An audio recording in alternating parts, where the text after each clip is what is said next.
Maayong adlaw sa tanang paminaw dire sa atong YouTube channel. Karon magbasa tawag isa ka short confession na gisend sa atong Facebook page. Ang title niini is Palangga. Hello UCFB, good day. Ako di ay si Ronela. 39 ako ug akong i-share ang kaagi nako sa akong pagkabatanon.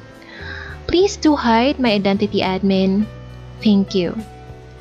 I hope nga ma-post ni nga story. If ever man gani, salamat kaayo, admin. Taga Negros ko. When I was 13 years old, naanak ko'y uyab. Si Cesar. Bata pa tuod mi pero niabot mig 7 years. Pag edad na kog 15, ni ari kog Cebu. Aron manarbaho ug magskwela. Tuod ni ari kog Cebu pero wala mi gabuwag.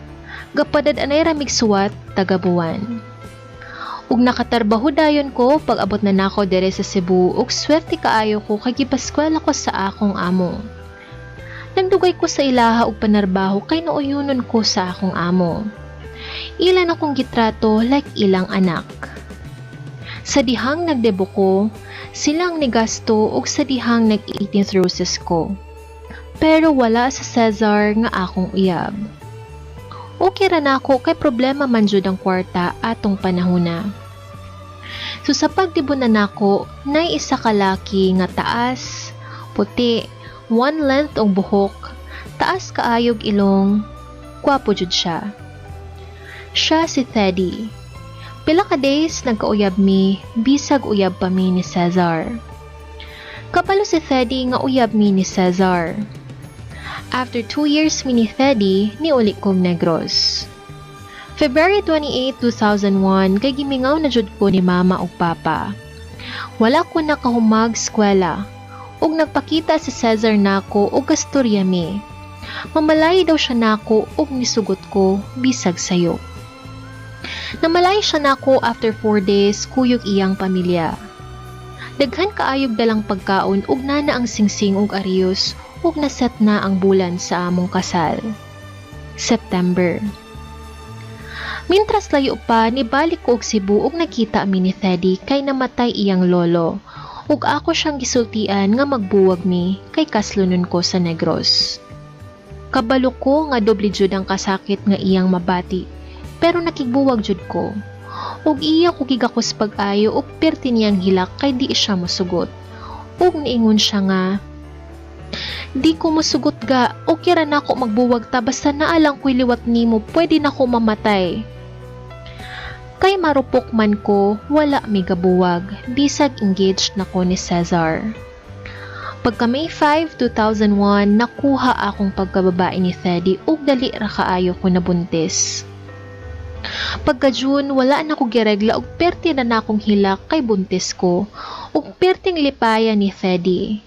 Galuksulok sujud siya pag-ayo ug nisyagit sa iyang inahan nga, Ma, nana kay apo. Perti jud niyang lipaya ug iya kong gigakos pag-ayo. Nag 5 months akong tiyan ni uli kog Negros. Nakabalo dayon si Cesar. Niadto dayon siya sa balay ug nangutana siya nganong karon pa ko ni uli. Ug ako na lang siya gigakos ug naghinila kay ming duha. Ako siya giingnan nga magbulag tang duha kay buntis ko ug niingon siya, ayaw na lang balik sa Cebu, ari lang panganak kay nighuman nimong panganak magpakaselta. Pero wa ko ni sugot kay buntis ko sa laing laki. Love man jud nako silang duha. Kalibog ko pero gipili na lang jud nako si Teddy nga amahan sa akong anak.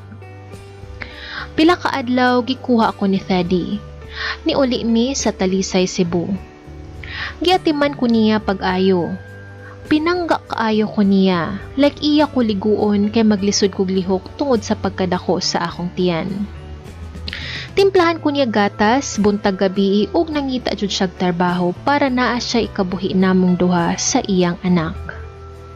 Makita jud nako niya nga love jud kaayo mi niya kay kugihan kaayo siya. Kusog kaayo siya mangitag kwarta. Mag-sideline pa bisag nanay trabaho. Wala jud ko nagmahay nga siya akong gipili kay buutan kaayo ug kugihan ug iya jud ko gipangga pag-ayo.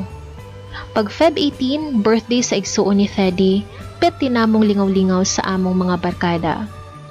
Pagkakadlawon alas 2, February 19, 2002, nag-labor ko o gidali ko nilag adto sa hospital o gisesaryan ko. Na-surprise mi kay kambal among anak, pero naadyoy kaparis nga kasakit ang kalipay kay namatay ang isa nako ka anak. Nindot na kaayo ang dagan sa among pagpuyo ni Teddy uban sa akong isa ka anak. Malipayon na kaayo mi. Pinangga kaayo ni Teddy among anak. Iya jud ipanghambog sa among mga silingan. Naapod usahay nga maglagot ko basta manglakaw mi kay sitsiton siya sa mga babae kay lagi gwapo jud si Teddy. Og yang singgita ng babae nga, "Uy, naanak ko'y anak, gwapa kaayo oh, liwat na ako." Magting silang jud na siya. Tuod man niabot nag 11 months among anak. Dere nahugno akong kalibutan aning panahona. Hantod karon naa gihapon ng kasakit, makahilak gihapon ko sa kasakit. Nagsakit siya pila ka adlaw sa hospital. Katong naglisod na siya ginhawa kay nakikstorya pa siya nako ug niingon siya.